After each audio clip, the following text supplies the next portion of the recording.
بسم الله. النهارده هنعمل حاجة جديدة زي ما انتوا كده شايفين، عاملين فطيرة الجلاش. هنعملها في الطاسة، قلبناها من تحت لفوق بالزبدة، وبعد كده هنرش عليها اللبن زي ما انتوا شايفين كده اهوت. هنفضل نسقيها باللبن كده عشان تبقى طرية معانا زي الفطير العادي.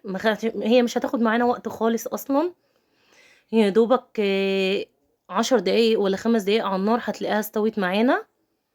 وبعدين هنحط عليها السكر بعد ما استوت كده.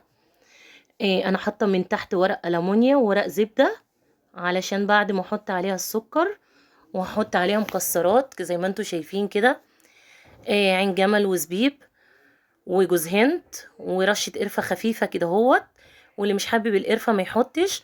وبعدين هغلفها لمدة 10 دقايق كده ترتاح كده مع نفسها علشان تبقى طرية.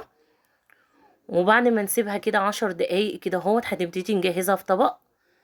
كده اهي بعد ال10 دقايق جهزناها في طبق زي ما انتوا شايفين كده اهوت. طالعه معانا احلى من الدنش اللي بنجيبه من بره، وحاجه كده سهله.